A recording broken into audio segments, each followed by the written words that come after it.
Miniature soldiers, big opinions. This is the Conclave Podcast.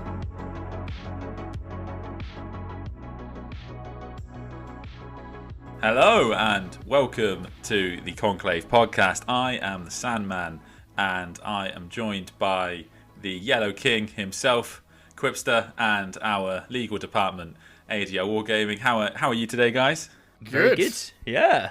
The sun has been shining. The birds are chirping. I'm not actually recording this in a forest. I'm just lucky enough to live in a part of London which, seems to have some natural life that isn't just human beings. Oh, you live in that part? Yeah. So yeah, you may hear some birdsong in the background. Let's just all pretend that we're in a nice forested area when this is being recorded. So hopefully you can use this podcast not merely to learn about our inane thoughts on various aspects of Warhammer 40k and AOS, but also perhaps as a tool to aid you in relaxation with our soothing voices and birdsong in the background. Excellent. That does make me think. I wonder if anybody uses us to go to sleep. Like, do you guys have anything you listen to go to sleep? For me, it's cartoons. I like having like a cartoon on in the background. I wonder if anybody, Bob's like, Burgers I need the calming sound of Quipster's voice in order to drift off. Maybe that's what somebody did. I was going to say, talking about my voice quickly, you may hear me get more and more uncomfortable as this podcast goes on, because I've realised I've had to close all the windows because I live on a main road, and I'm looking at my thermostat and it says 25 degrees and it's only going to get hotter. So That's I'm just going tasty. to get more and more sweaty as this goes on. And another chance for you to take off your shirt, Quipster. Which leads us any quite opportunity. nicely into your feel good project recently. You want to talk about that? Shit. Yeah. Okay. So this is something I saw a while ago. Basically, there's a guy called Joe, and his Instagram is there's many Joes, and so yeah, his Instagram is Encounter Terrain, and he's a really great guy. And I can't remember who, but someone recommended me to him a while ago. And basically, what he's trying to create at the moment is a calendar for, and I'm always really bad at explaining what this is. So he's trying to create a calendar at the moment for charity. And the reason this calendar exists is because on International Women's Day, there were a whole bunch of women who posted selfies with models, things they'd painted. And a whole bunch of like trolls and gatekeepers and like fucking morons decided to try and call these women out and essentially cyberbully them. And as a reaction against this, Joe was like, well, I'm not having that. That's not okay. And so if they don't want to look at women, they can look at men. So we're making this calendar, and it's going to be like a nude Wargamer calendar with all guys, and all the proceeds are going to go to a women's charity that women in the community are going to pick. And a couple of weeks ago, I did the first photo.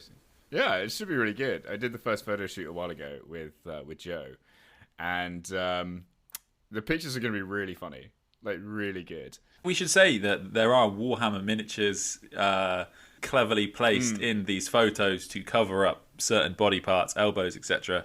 that you might not want to see.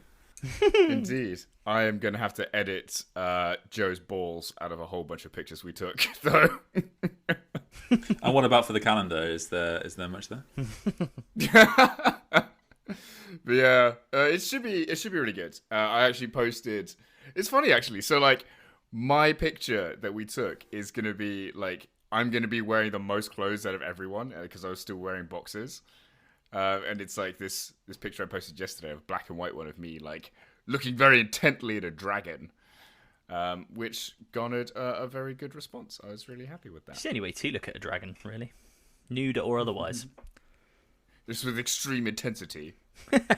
Yeah, exactly. No, it sounds really good, man. That's like a really good project. Yeah, no, it's great to see stuff like that. And you know what? I think it's kind of also indicative of the Warhammer community becoming larger and a more established thing, that we actually are looking at us more in terms of a community that is large enough to have, issues that we might want to look at. That's cool. And today is following on from Warhammer Fest, which is what we're going to cover primarily today. Mm-hmm. we've all got a variety of opinions and feelings as to how Warhammer Fest was. It was certainly an interesting week. I tell you what, let's go through, guys, them day by day, and let's talk about each day, and let's talk about how we felt after each day's releases, and where we want to go from there. This does mean we'll be covering some of the AOS stuff and the box game stuff and Black Library stuff especially. So let's start off with day one. We had a new god and we had some vampires, which is very, very exciting. Yeah, it was crazy. This is an interesting one. So Quipster, do you want to start us off? So, did you have any particular reactions to either of these? Kind of like split it in two. We've got this kind of new god of destruction called Kragnos, and we've got this new vampire range. So how did you feel, Quipster? Okay, so I'm looking at all the AOS stuff, and I think my thoughts on this stuff echo everyone else in that, oh my god, how fucking cool is this stuff? Like, I'm looking at Kragnos right now, and this model is stunning. Like, it's essentially a centaur, and like the pose, the scenic base, everything about it, I'm just like, oh my god, this is genuinely amazing. But I mean, this is one of the things I think is really interesting about AOS in general, and this is something that Josh, the Warhipster, has talked about before. Because AOS is a brand new setting, because it's so new, and because it's so unique, they can do whatever the hell they like. And so I really enjoy the fact that they've got this like story progression, and that they can change things. So that, number one, is one thing I'm really liking. On top of that, if we look at they're called the Soul Blight, right? That's the vampires, the Soul Blight vampires. Okay. So for a start, cool name, really enjoy it. I kind of prefer that more than calling them vampire counts, if that makes any sense. Exactly. 1, 2, 3. But yeah, I'm looking at these models and like, oh my god, they're amazing. Like, I want to hear Sandman talk about this a little bit more, like, because I don't know if our listeners know this, but he has an entire now vampire count army. This is true. This is true. I'm very excited. Yeah. I was just gonna say, like, the only like controversy I've seen so far was the big like centerpiece model. I don't even know what these guys are called. I'm looking at them now, like the Laukavai. Laukavai, that's it. The mother of nightmares. I like her model because you can build a kit two ways. Yeah. The named character and the generic one. I like the way the named character looks. I don't like as much the way the other guy looks, but I think it's going to be one of those things that when you see the model up close, it's going to make a lot more sense. Yeah. My propensity to buy these models is actually kind of dependent on you guys, really. It's our gaming group. Oh, really? If our gaming group gets quite into Age of Sigmar in the next year or so, because I have like 2,500 points or so. If we get quite into Age of Sigmar, I'll certainly buy these models. If we don't, it might be a few years before I actually get into them. But I am a huge fan. I'm a little bit disappointed in the direwolves because they're so amazing.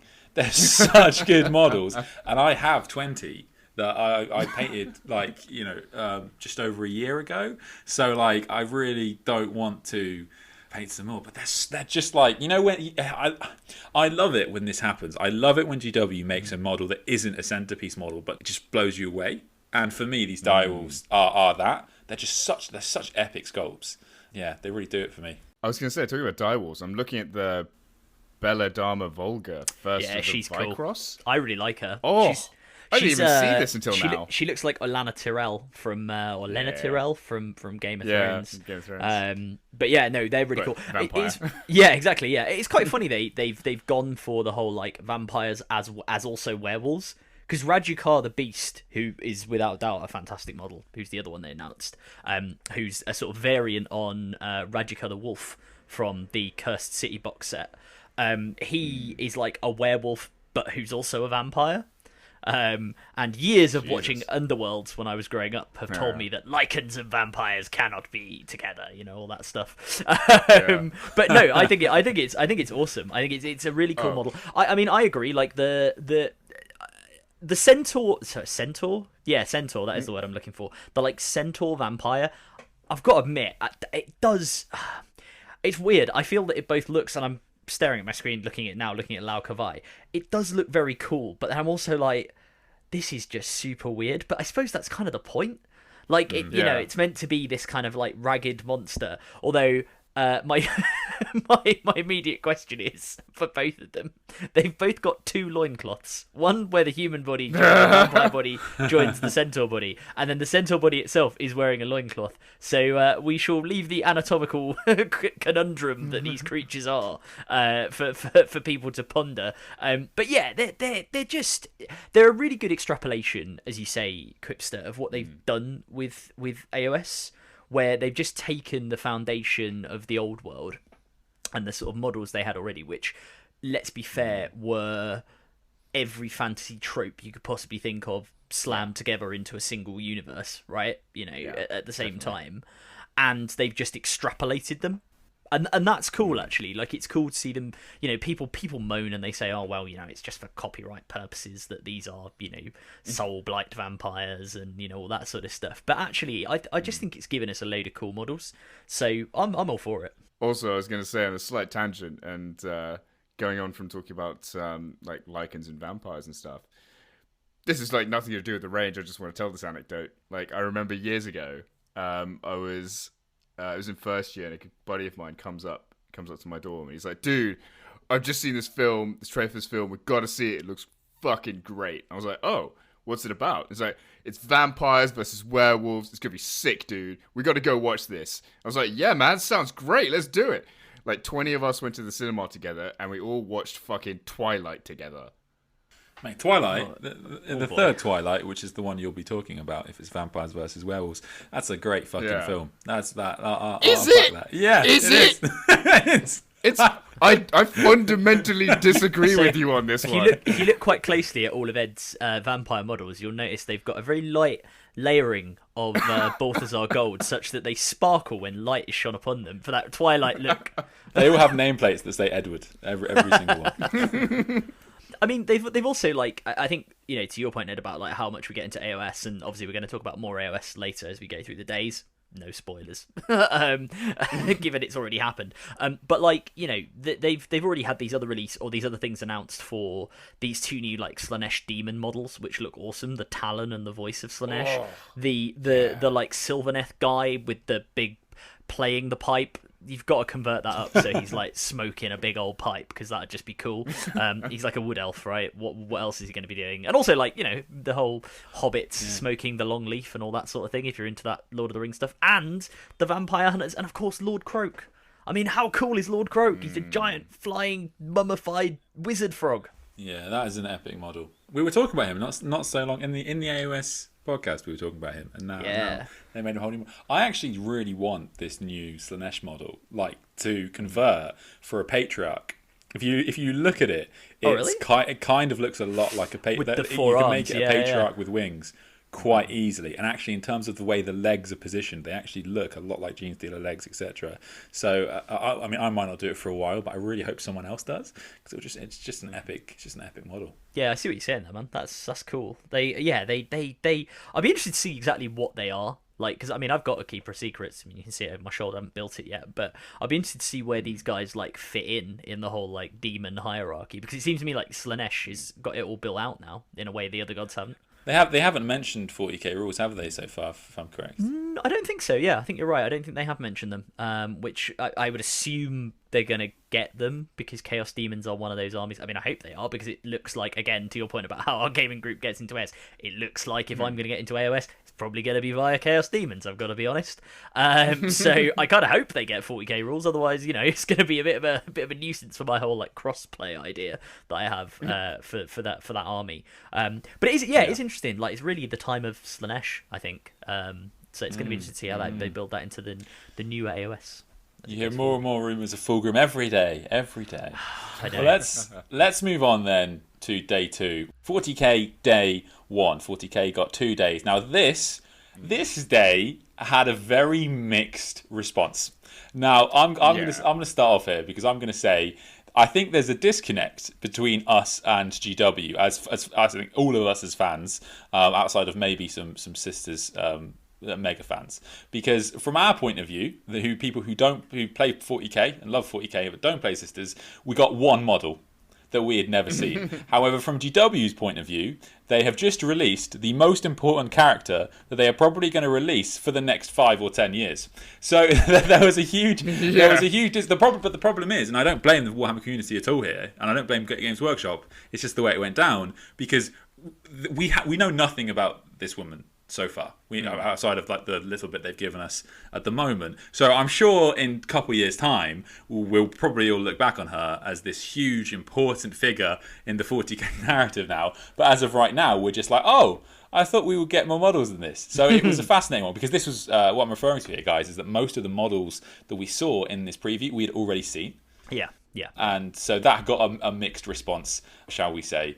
However, it must be said that Morven Val, the Abbess Sanctorum of the Adeptus Sororitas and the first High Lord of Terror we have ever seen, is a pretty epic model. And she's so cool. What they've written about her, as I say, makes it sound like she is going to be a massive player in the story. So I guess, Adam, do you wanna explode? I don't know how you want to start. So I'm one of those people, because I am a Sisters mega fan, that was actually quite happy with that day. I agree that we didn't see a lot of new stuff apart from Morven Val and sort of an expansion on the banner bearer, who I can't remember the name of, but she is a named character. What's her name? Estrid Thurger. And her buddy Agatha Dolan, which I'll go into in a minute. But yeah, I thought Morven Val, as you say, Ed, 100%. I think she'll go on to be one of the most important characters in 40k, because she is a High Lord of Terror. She's the first High Lord of Terror we've seen have a model, because Ruti Gilliman is not a High Lord of Terror. He is obviously Primarch. He is the Lord, not Lord Protector. What's his official title? I can't remember. I think that the previous designation for someone holding his role was literally just the High Lord Gilliman, which was then a title big that cheese. Passed down He's for a while. just big cheese Gilliman. Grand Fromage. But yeah, he does. Yeah, because he's got. I'm sure he's like Lord Protector of the Imperium. He's Regent, isn't he? Lord Regent. Yeah, that's the one. Lord Regent, which was a title that obviously existed, but then didn't for thousands of years, because there was no one really who could fulfill that role. And she, as the Abbess Sanctorum of the Adeptus Sororitas, is the highest ranking of the sisters. She's in charge of the entire organisation. So it's going to be really interesting to see what her sort of backstory is. What's quite cool about this, from kind of a lore and the model perspective, is, as Ed says, the model looks absolutely badass. She's in this Paragon warsuit, and she's definitely. I know some people don't like the Paragon warsuits. I like the basic ones anyway, but this one definitely looks a bit, I would say, a little bit better by virtue of the fact it's got like a skirt or a kilt. I think it just looks a bit nicer. I think this one was received much better. Yes, I think it is. This is a really great sculpt. I think this is how you'd want them to look. If they all look like miniaturized versions of this, I think people would be happier. Get your green stuff out and start sculpting skirts on. But she's got some really cool stuff. She's got a spear from the Custodes from Quipster's boys, the Lance of Illumination, which I can only imagine illuminates its enemies by murdering them, which I quite like. And she's got like a heavy bolter and a load of missile launchers. I mean, she's just a badass, right? I think we also need to clarify that the fact she's got a Custodes spear, as I'm sure Quipster will attest, this is something that just doesn't happen. Like this would never happen. So the fact that they've given this to her means that they, as we say, are going to set up. That's going to be a big story. Whatever deed she did, whatever she did for the Custodes is going to be a huge thing. She won't have just like won a couple of battles. She'll have, I don't know, saved the Emperor personally somehow. There's two ways of looking at that spear in particular that I was just thinking about. So I kind of relate this back to some narrative that me and Rich came up with a while ago. So on Rich's like captain for his Space Marine chapter, he used a Custodes shield. Yeah, this is your shield that he got given, right? Yeah, exactly. And so we made up some narrative that shield was actually given to him by my Custodes, who like recognizes valor in battle, blah blah blah. However, the narrative goes on from there a little bit, and like the shield actually has like a tracking device in it, basically, so that they can always know where he is and like what their forces are up to. And it would not surprise me if like the same thing is true of this spear. Like there's something about it. I heard Games Workshop watched our podcast and they copied that. That's what's happened. We're that influential. I mean, you're not going to miss her, right? She's walking around in a giant golden warsuit, right? She's not going to be hard to miss. And is a High Lord of Terror. Terror. She's not going to rock up on your local like planetary security issues. She's going to turn up for the big stuff, right?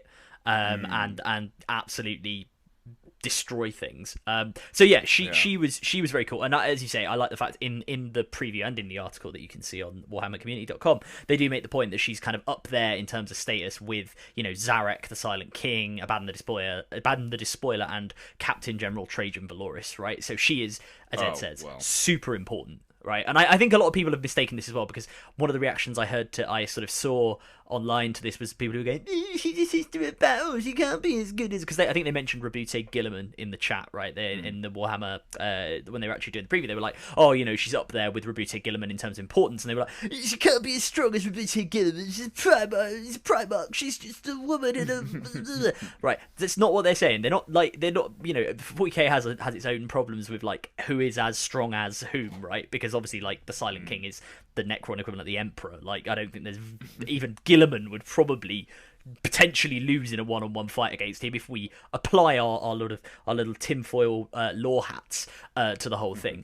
But I think the point is, she is that important. She has that status, and she will probably do the same sort of thing on the tabletop in terms of, like, buffing up the Adeptus Sororitas and giving them bonuses. And it's also interesting because the Sisters Army has a lot of very good HQ choices, right? We have the Canoness, we have the I mean, you take the sort of non-HQ version, but the Missionary you can take. We now have the Palatine, who's a lieutenant, and we have Celestine, and we have the Triumph of St. Catherine, the sort of funeral cortege. That's an HQ choice? It absolutely is, yeah. So one would assume she's a Supreme Commander, though. Yes, yeah. Which I think is going to be the way they'll have to do it. I would also like to see something like the Triumph of St. Catherine move to some sort of status like that, maybe. But I don't know. But hopefully that will get us around the restrictions on those sorts of slots. But yeah, I'm definitely going to get her. She's awesome. Why wouldn't you? She's a golden nightmare. just for the Custodes connection, I might have to get her. But you paint her up for me, mate. That'll be make my life easier. Actually, that could be an interesting little project. Yeah, interesting. We'll talk about that later. There we go. Yeah, we'll talk about that later. Okay, we'll talk about that later. But I was going to say, just on a quick lore point about her as well, the interesting thing I think about her from a lore perspective is I have never seen an example of the Sororitas having representation on the High Council, on the Council of Terror. Like, never. It gives a lot of power to the Ministorum. Well, the Abbess, I think the Abbess Sanctorum technically has always been part of the High Lords, in the same way that the Master of the, like, because the High Lords are normally like Master of the Fleet. There's the Navis Nobility, guys from the Navis Nobility. There's a representative from the Adeptus Mechanicus, the Fabricator General, normally, or although the current Fabricator General, fun lore point, the current Fabricator General is the size of a small building, because he's turned himself into a giant supercomputer, so they have to literally break down the wall and then rebuild it every time he wants to come into the room. So if there's a reason for getting Belisarius call in, it's cheaper logistics on the High Council Chambers in Terra. But yeah, I think I'm fairly sure the Abbess Sanctorum has always had some sort of representation, or it might have been via the Ecclesiarch, like one of the two. Because one of them is via the Ecclesiarchy. Yeah, because it's just the sisters are, although they're part of the Ecclesiarchy, the Abbess Sanctorum does wield fairly equivalent power to the Ecclesiarch, simply by dint of having command of all the sisters, because they have such, you know, a relatively powerful military force. So yeah, I don't know. I mean, you maybe will be right, but I thought somebody from there was on the High Council in some form. Certainly post Gilliman. So maybe that's what they'll put in. But I had thought it was earlier. I think the other interesting thing from my point of view is to see how much she will play ball with Gilliman, like how much they are aligned in their views. For those of you that haven't read the kind of the Plague War and Dark Imperium, Gilliman has obviously had to learn a lot about the faith, because this is something that was not around last time he was alive. So this is going to be something interesting. So potentially they might strongly disagree on certain aspects of how the Imperium should be run. So that would be interesting. Potentially. I mean, it actually goes into a lot of detail on this in the second Watches of the Throne book. I won't give any spoilers because, oh my god, that is one of the best books in Black Library. Yeah. Oh, I love. Not that I'm biased or anything, because it's all about custodians and Sisters of Silence, but it does talk a lot about the makeup of the Council of Terror, and like the changes that Guilliman makes and why he makes them, and like, oh my god, the long games that man is playing. Yeah, it's a very good book, and it's a good one for learning about the background lore of that for sure. So yeah, I think that's an interesting point. Yeah. I wonder is Guilliman. I wonder if Guilliman will take a sorry, not to go on this diversion for too much longer. I guess because we want to talk about models, but do it. But I wonder if Guilliman will come at it from his like typically Ultramarine pragmatic way of saying, I don't believe Big Daddy is a god of some sort. However, fairly clearly, the faith that certainly the sisters have, and certainly probably some other people as well have in the Emperor, it's something. It's doing something, whether it's a gestalt, psychic power or something. It's definitely has an effect because these, very incredibly highly trained warriors. I mean, these are not just like conscripts in power armor. Like the adept. When you look in kind of the hierarchy of the Imperial sort of non-genetically enhanced military, the sisters are the top of that. Probably with the Militarum Tempestus there or thereabouts as well. Like they are meant to be the height of warrior ability that a human can get to, and then on top of that they get clad in power armor, and then on top of that they also have their ability to just deflect bullets through faith in the Emperor, right, or heal themselves and pull off these miracles on the battlefield. Which, if you're Guilliman, you come along and you go, well, he's not a god. Like, he's definitely not a god. I remember when he was telling us all he's not a god. He's very godlike, but he's not a god. But then, that one over there who was just about to get carved in half by a demon said a little prayer and the demon exploded and she's not psychic. How did that happen?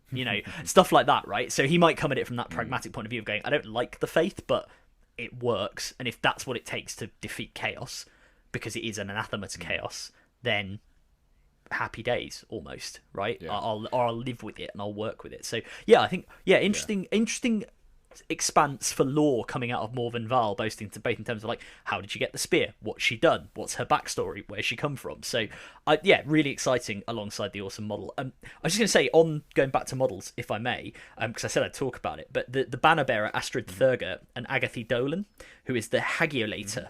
And a Hagiolator, I believe, is somebody who sort of in medieval religious times was somebody who sort of tells the tales of saints and such. So that's quite cool. But what I like, going back to linking into our point about representation, is she is an older woman. Old. She's she's an older woman. We have loads of old men in Warhammer, right? We have loads of old bearded guys wandering about in various capacities in priests and things like that and models like that. We haven't really. Do we have an older woman? And this is one of them. So I think that's quite a good little bit of, again, representation in the hobby, which is quite nice. I think it was good. The Dogmata we saw announced before, the sort of equivalent of a chaplain. She just looks like she's gonna give you a bad day with her sort of like mace thing she's carrying. And of course, the other awesome model that wasn't revealed, but we saw a variant on it on day 2 of Warhammer Fest, was the Celestian Sacristans.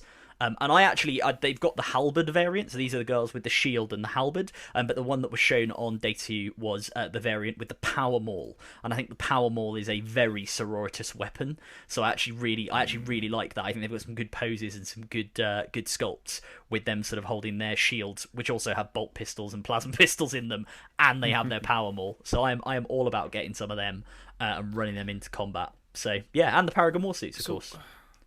I was going to say, the Celestian Sacristans. That's the one. Sacristans? I don't know. Well, one of that. Anyway. Sacristans, you're right. So what's the deal with them? Like, are they just like veteran sororitas? Well, yeah, so Celestians are basically supposed to be like the veteran units within each order. So they are like regular Battle Sisters basically, but they are the top veterans of the Battle Sisters that perform like quite a general role. So not like, you know, Retributors and stuff, which all specialize in heavy weapons. They are like the, as I say, the elite veterans of each of the orders. And thus far, the options for Celestians have basically just been, you can give them on the tabletop. I'm saying, of course, you can basically give them lots of special weapons. So you can kit them out with like all storm bolters and stuff, and they have a nice little rule that's if they're near a canoness, they re-roll like all hits.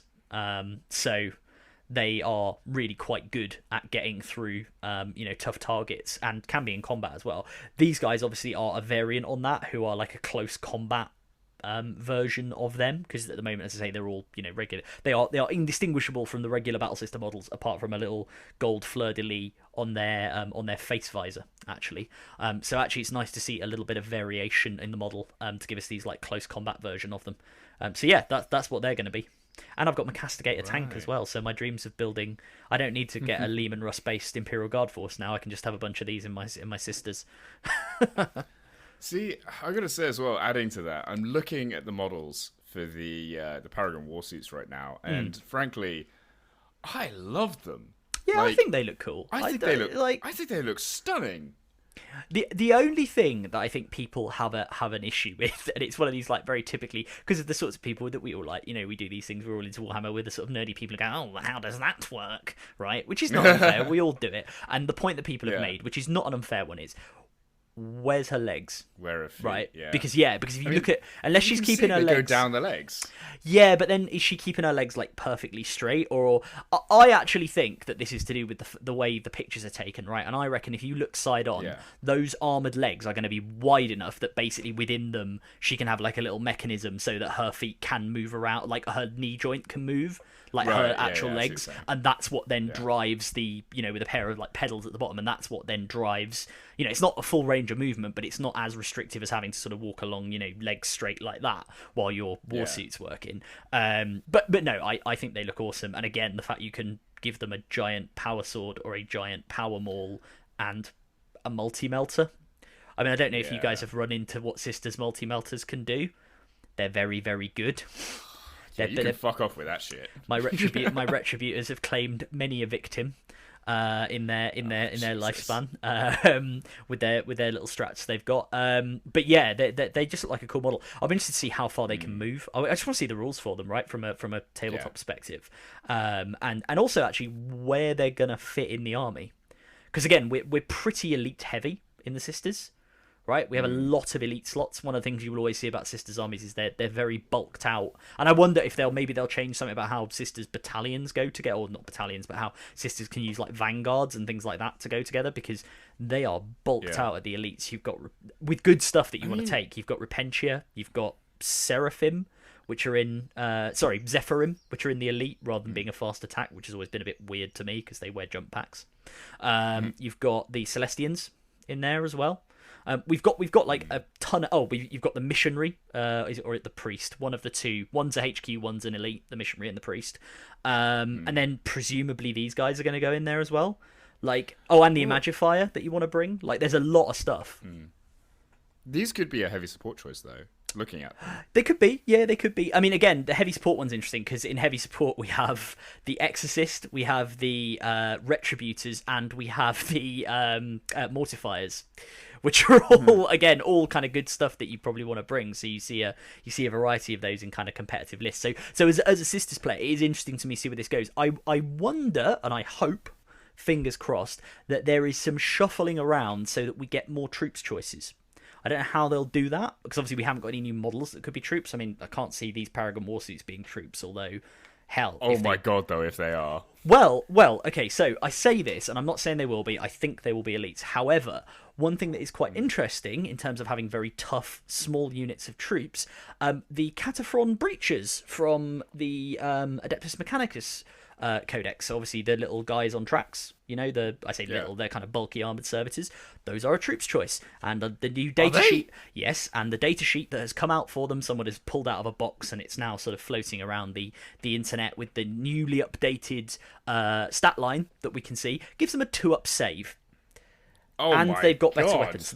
So again, they may move, they may no longer be troops, but as of the moment, with what we know, if they keep the same setup, they will be troops with a 2-up save, which is an interesting one, and like 3 or 4 wounds each. So it's an interesting. What army would have a 2-up save on a troop's choice? I mean, for God's sake. Yeah, but these guys are 35 points each. They're expensive as troops go, but they're not mega I don't crazy. think we've seen the new points, have we? So... Yeah. Sorry, Yeah, I'm saying true. based on applying the current thing to their new profile, which obviously will change. I accept that. Yeah, we'll see. I was going to say a quick point as well on these war suits. Like this being 40k, just going back to the leg issue, like this being 40k, it would not surprise me if, like in the lore, they just don't have legs. Yeah. If they've been they're like locked in there. Literally. Although it looks to me, just looking at like where the joints are, it looks to me like the leg, in the same way the front carapace looks like it kind of folds open. On the front, it looks to me like down that leg joint there's a similar thing that it like folds open. So I don't know, who knows, we're reading way too much into it, but what matters is they're bloody cool, and I'm gonna slap some people with some models with them at some point in the future to bring the divine retribution of the most holy god emperor. So there you go. Well, whilst we are on Adeptus Mechanicus, the other controversial thing about this day, despite the lack of new models, was the fact that we got new rules announced. And we got them announced for the second part of Warzone Caradron, which is named the Book of Fire. And the reason it was somewhat controversial is because this has more rules, in fact, for Adeptus Mechanicus, which means that if you want to play Adeptus Mechanicus with all of the rules, you now need 3 books. However, there is some really cool stuff in this book. So I think the thing that I am most excited about is there is a specialist attachment for Be'lakor and Chaos Space Marines. And this is going to be very, very fun. Hopefully this can be competitive enough to give Chaos Space Marine, or just Chaos players, something until the book comes. Well, I wonder if we're going to see the rule change that Chaos Marines get 2 wounds in this, maybe, before their codex, right? Because the other thing, sorry, just on your point about multiple books, looking at the pictures and what they've said about what's in the book, are we going to have more rules for knights as well?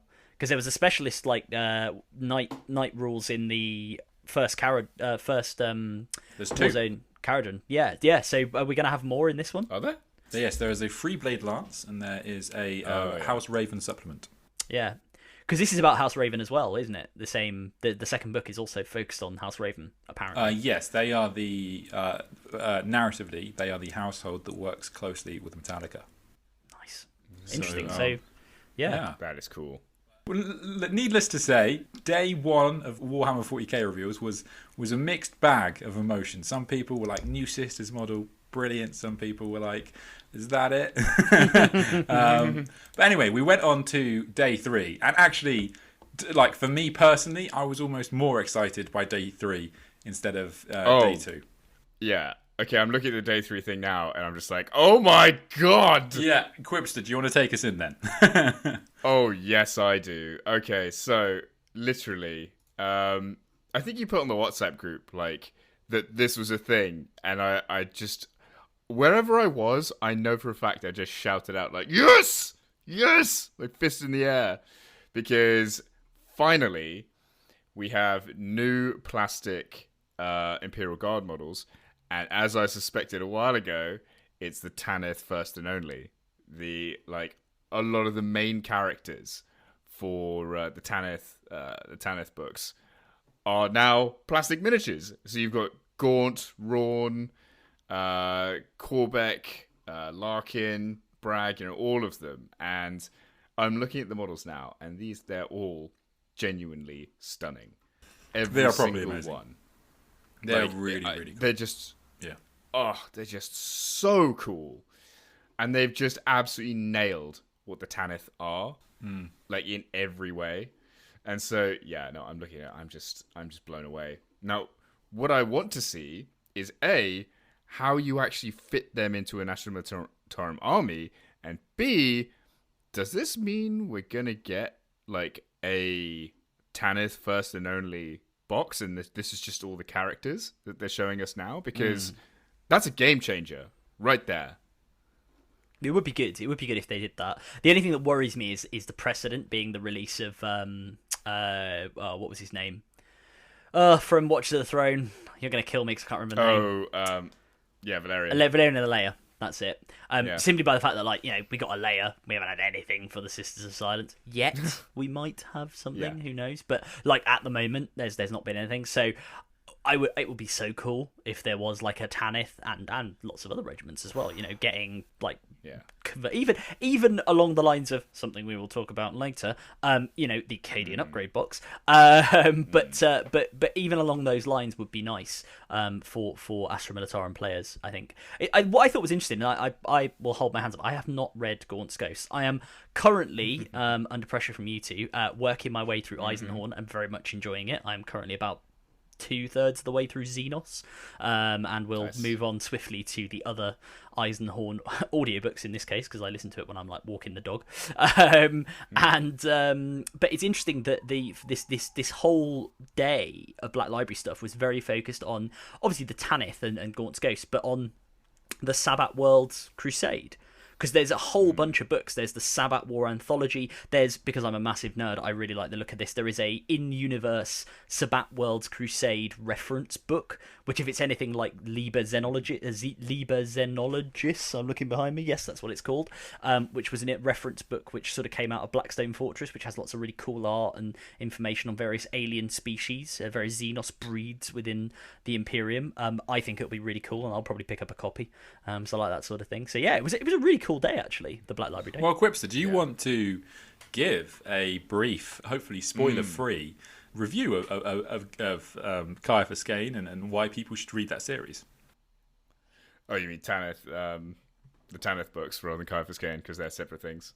Sorry. I can do it. It's God, they all sort of meld into one. But I will say, the Tanith books, or the Gaunt's Ghost books, were the books that I actually only read recently. Although I will say, Ghostmaker, which I think was the first book out, was the first ever Black Library book that I read when I was about 12. And I read it, and I was just like, oh my God, this is amazing!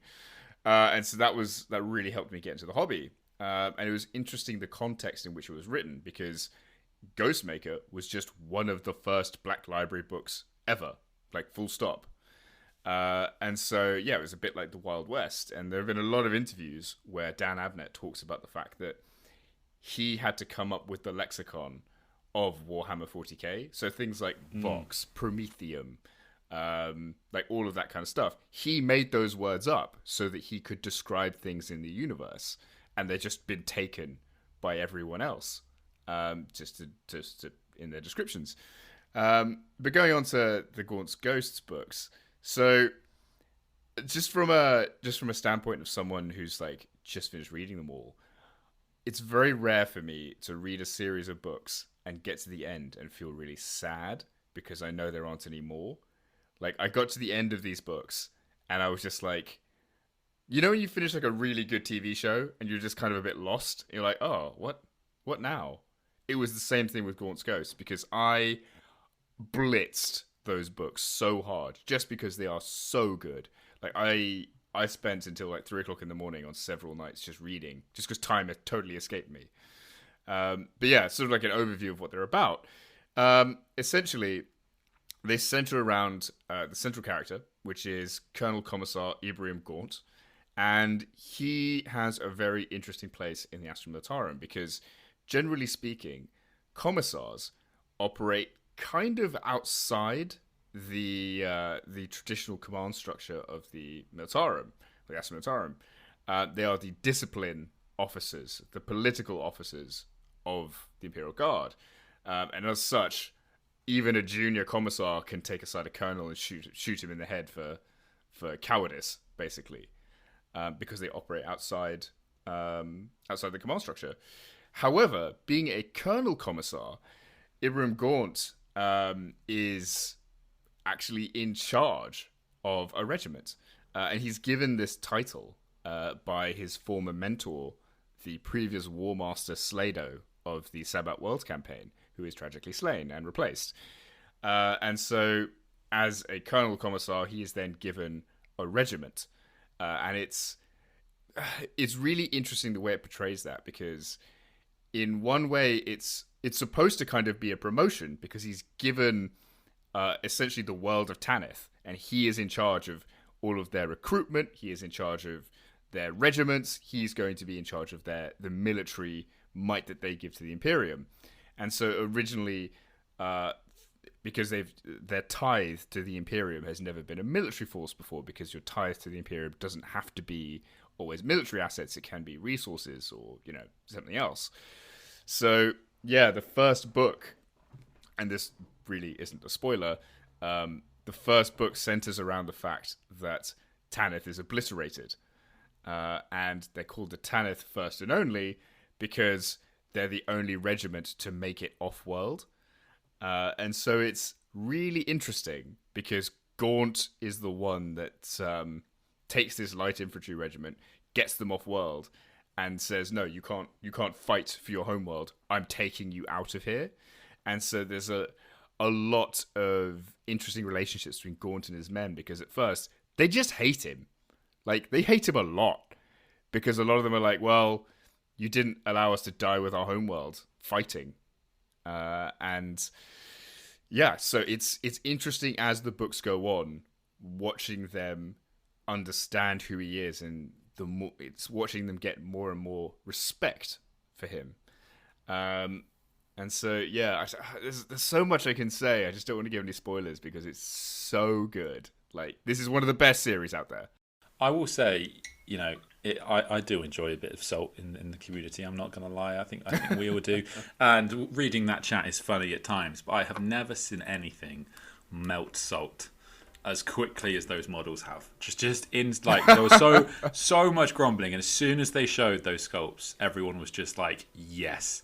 It's funny you mention about them getting out a whole range, and I think that these kind of things are testers from GW. I know they are kind of a re-release of an old sculpt, but I think they're interested to know who, obviously we can kind of assume that they're going to do Kata-chan again. We can assume that they're not going to do Cadians again.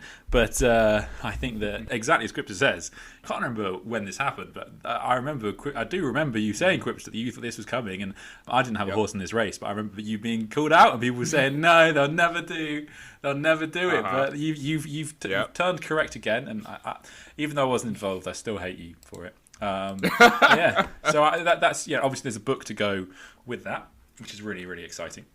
And I think the other book there's actually a few books that came out, but I think the big one for the three of us is going to be Warhawk, the next Siege of Terror novel.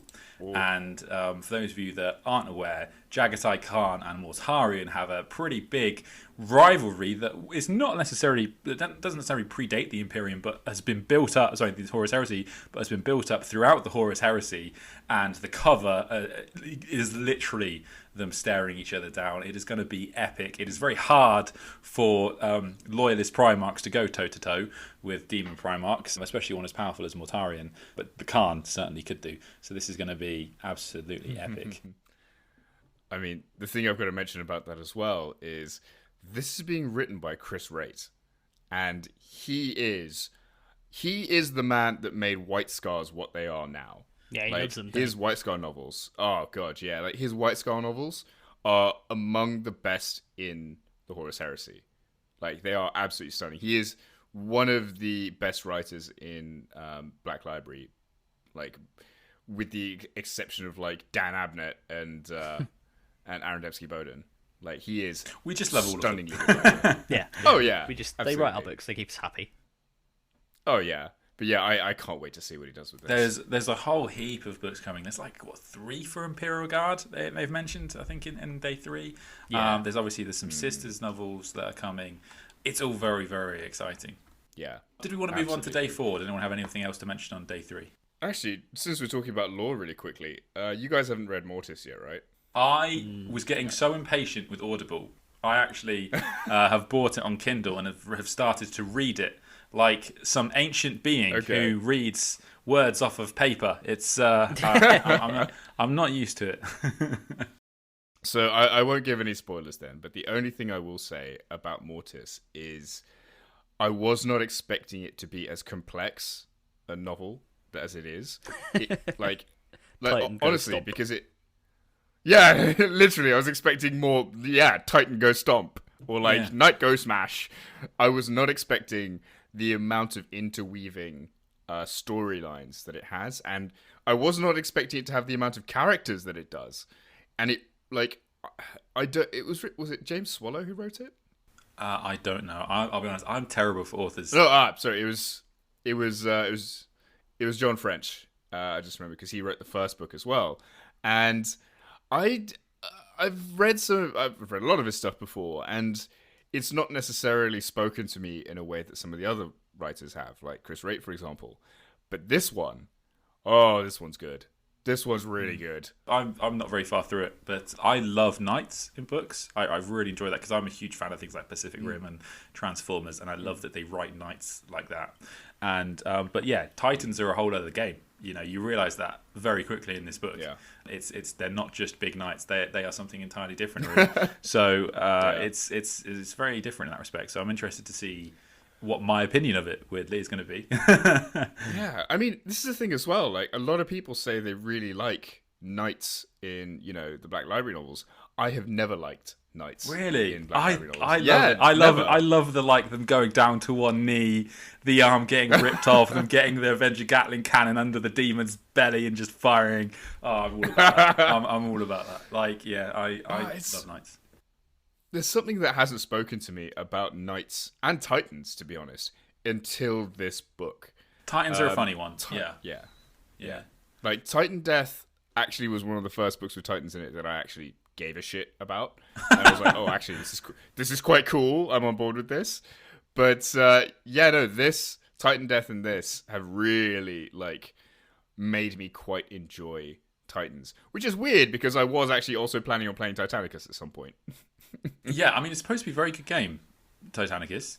Yeah, I've seen a couple of bat reps that Winters has done, and I was just like, actually, this looks really cool. And it's only 5 models.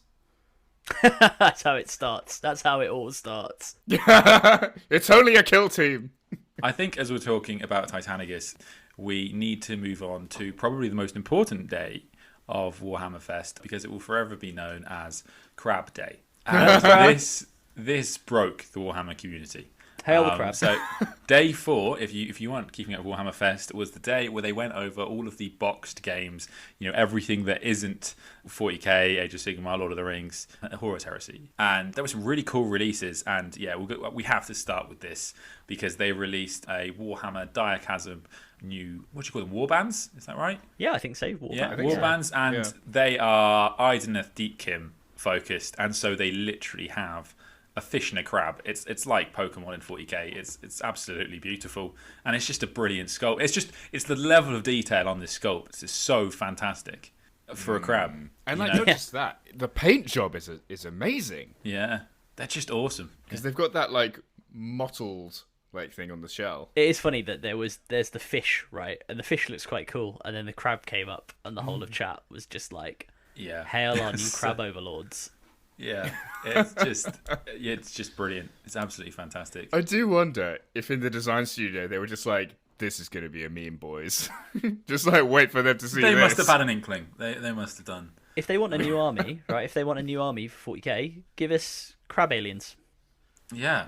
Well, speaking of, in terms of designs for aliens, even though it's not an alien, I absolutely adore this psychoteric worm for Necromunda. Yeah, for Necromunda. I imagine that exactly being something like Dark Mechanicus. That's exactly what I think of when I think of Dark Mechanicus. If they were gonna that's the kind of thing that isn't really in the world of 40k. I absolutely love that mod. It's so terrifying. Wait, do you mean the worm or the spectre? I mean the thing that's flying. Have I got them the wrong way around? Yeah. There we go. The spectre. I mean, to be fair, the worm looks like a robot. The worm looks like you need to put it on a Space Marine's chest so it's bursting out or something. It does. Yeah. It does look like that. Thing is, it's Worm WY, so that was what confused me. Warham. It's a Warham. It's copyrightable again. No, the Piscian Spectre, I think, is a callback to a passing. I think they said on if there's a design interview you can listen to where they talk about House Delac who do look very cool. I think they're a very cool looking gang for Necromunda. But they said that this thing is like a callback to like a passing reference that's made in one of like the early Rogue Trader or Necromunda, like from the sort of early or mid 90s editions as well. And they've been going back. And actually, I think it's interesting. This as a point for Warhammer generally, because very clearly that for some of the new models, they've been going back to reference material from that early period and then either extrapolating stuff or taking old artwork. So the good example of this, it's not Necromunda, if you'll indulge me, Ed, to reference something that we're going to talk about. Stay on point, Adam. We very famously never deviate from the point. Come indeed, on. Indeed, yeah, we're famous for definitely staying on track. No, but the thing I'm trying to say is not what we will talk about subsequently, but one of the new orcs that they did announce elsewhere was the Pain Boy, the new Doctor, and that Pain Boy model is actually a remake of one that was released in metal in like the early 90s, in one of the very early I think 40k rather than Rogue Trader sets. So if you look at his head, it's identical. They've done the exact same sculpt. So it's really cool that they're going back and using that. And when it comes to this Pisky Inspector, which looks like something out of the Matrix fused with, I don't know, have you guys seen that film Skyline, that terrible sci-fi film? Have you seen that? I saw the adverts on Netflix and I was just like, no, I refuse. Yeah, it's so I'm going to spoil it. So if you're really listeners, if you're really interested in the film Skyline, close your ears now. It's crap, so don't worry about it. But it's basically about aliens that obviously invade planet Earth, and the reason they're here apparently is because they want to like they like take our brains out and they put them in their machines or whatever, and they're like semi-bioorganic, semi-machine organic bodies, and that's what powers them. And the reason I'm talking about this is because there is this kind of big squid alien monster thing that like pursues some of the characters around for a while, and it looks a lot like this Pisky Inspector. So I wonder if somebody on a very late night, we've been having a bit to drink, watched a bit of Skyline, was like, we should get that into Necromunda somehow, and they were like scrolling through the old lore, and they were like, there you go, Pisky Inspector, that's our name, job done. Yeah, it does look like something that someone dreamed up from a nightmare. I'm not gonna lie. Well, also for Necromunda on that day, staying firmly on topic, we got the trailer for a new trailer for Hired Gun, this new first-person shooter, which actually looks really quite good in the trailers. Yeah. And if we all play on our consoles or our PCs, I think it might be quite a popular one, and again might be another way of popularizing Necromunda and all the wider 40k universe with people who otherwise might not be into it, or might not have just taken the plunge.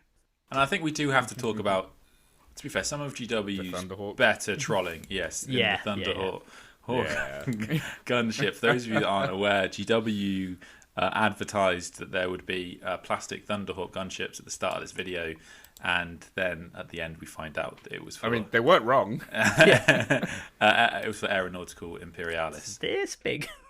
Yeah. So it was quite funny. I got to give them that. The Aeronautica. Do you know what? Aeronautica is another game I like Titanicus. I like the look of. I don't know how it plays, and I actually don't know anyone that plays it. I'm sure there are people. Yeah, I spoke to Josh about this the other day, and he was just like, "Yeah, there are people that play it." I'm just like, I've literally never met any. Well, not one. Because it's funny, right? Because obviously we play predominantly 40k. We know people that play AOS. If you go to the club nights that the Wargaming Guild, who obviously we're all sort of part of, hold, you will see loads of people playing. Blood Bowl is very, very popular. Necromunda I've seen being played a whole bunch of times. I haven't seen Titanicus in person, but I understand there is a Titanicus group that does it. So I would. You've seen it, yeah. So I would assume there's one for Aeronautica as well. But I need Aeronautica to do well, because that's how we're gonna get Battlefleet Gothic back, guys. So we're gonna have to all buy Aeronautica. Well, see, no, this is the thing. Like, the reason why I think we are going to get Battlefleet Gothic is because if you look at the boxed games that Games Workshop is making, Titanicus was a surprise to me, but Aeronautica isn't. And the reason Aeronautica is not a surprise to me is because you've got games out there like X-Wing. X-Wing is super popular. It's got national championships. It's a very popular game. Not just because it's based on Star Wars, although that's probably a big reason, but also because it's actually apparently just a very good game. And I've heard Aeronautica is actually very similar. It's actually just quite a good game. Another game that's also very popular, I think it's called Imperial Assault, and it's not TIE Fighters and X-Wings, it's like Star Destroyers. That's Armada. So Imperial Assault. Yeah. I don't play these, but I do know a tiny bit about them. So Imperial Assault is basically 40k. So it's the ground based. Okay. At least I think that's Imperial Assault. There's definitely a ground based, little like Darth Vader models and clone troopers or whatever you want running around. But yeah, the one you're thinking of with the spaceships is Armada, which does seem quite popular. I've seen a lot of people sort of picking up the ships. I know for X-Wing you can technically, because you see them, like, to shout out somewhere that sells this stuff, Darksphere. I've been in there and seen them for sale. You can have on an X-Wing board, bear in mind these are obviously, as you say, fighter scale ships. People have done, I think, at like major tournaments, battlefields in quotation marks in space that are like with a full size Star Destroyer on them. Oh my word! If you Google it, there's definitely a picture floating around of someone who used, I don't know whether it was the whole model, but like a section of what was supposed to be even like a Super Star Destroyer, and that was like one whole side of the battlefield was just that, and then there was all the TIE fighters and the X-Wings all kind of buzzing around it. People who are X-Wing players can correct me and tell me I'm talking nonsense here, but I'm fairly sure you can technically have those ships like on that battlefield. You just would need a huge model and the space to do it. Well, it's funny you should say that. So I have seen the Blockade Runner, but for X-Wing. And it's massive, isn't it? Yeah. Yeah, because the scale, each X-Wing is like an inch long, and that means that the Corvette, the Blockade Runner has to be Corvette's like a foot? It's like a foot long, isn't it? Yeah. And then I think the Star Destroyer is about like 3 or 4 foot long. Like, it's huge because obviously it has to sort of fit that in its docking bay or whatever. It's mental. I mean, but it exists. Yeah. Definitely, people will buy that stuff. Yeah, absolutely. Subways. Wow, that's crazy. Day 4 was a big day. If you play any of these box games, we also got Eldar, Aeronautical Imperialis models, which look pretty great. Eldar vehicles always look stylish. Let's be honest. So that was really great. Yeah. And then we get on to day 5, and day 5 we're back to 40k, which was on the Friday. And this, as I say, people were going in with kind of mixed reviews. The air was interesting on the day 5, and we knew we were getting orcs. We were pretty comfortable we were getting orcs. Yeah, everyone thought. And actually, GW did give us a little bit more also, but we will start off with the orcs. So as Adam has already said, one of the things that they've done is they've really gone back and looked at kind of these old sculpts, and there are a lot of comparisons online if you want to have a look. But we got much more of the range of models that they kind of hinted in that drawing from that video a long time ago. So we have a whole bunch of orcs riding squigs, including a grok riding a mini squig unicycle. It's just the most brilliant model. And then we've got a new orcs troop, which is fascinating. What do we think, guys? Is this Orc Primaris? Yeah, I think that's what everyone's saying, right? Because they describe them as bigger and stronger. I mean, this is the thing. Like, everyone is so concerned about, like, Primaris this and Primaris that. Like, if we look at the context of why the Primaris range exists, it's to systematically replace old Marines with new sculpts without invalidating any of the old stuff, so that you don't, like, annoy everyone. That only exists as a concept because the Space Marine range is so big and everyone has a Space Marine army. They are not going to do that for every other army. Perfect example, Chaos Space Marines. They just made new ones that were bigger. Like, that's just it. Like, that's what's going to happen with orcs as well. Like, these aren't Primaris orcs, they're just new orcs. Yeah, it is interesting. It is tough to tell, though, because there doesn't seem to be much difference between the two. Supposedly there's a bit of a lore difference. But it will be interesting to see how they're differentiated rules-wise. I think that's the thing I'm kind of most excited for. And if you're an orc fan, it's more choices for you, which is going to be really cool to see.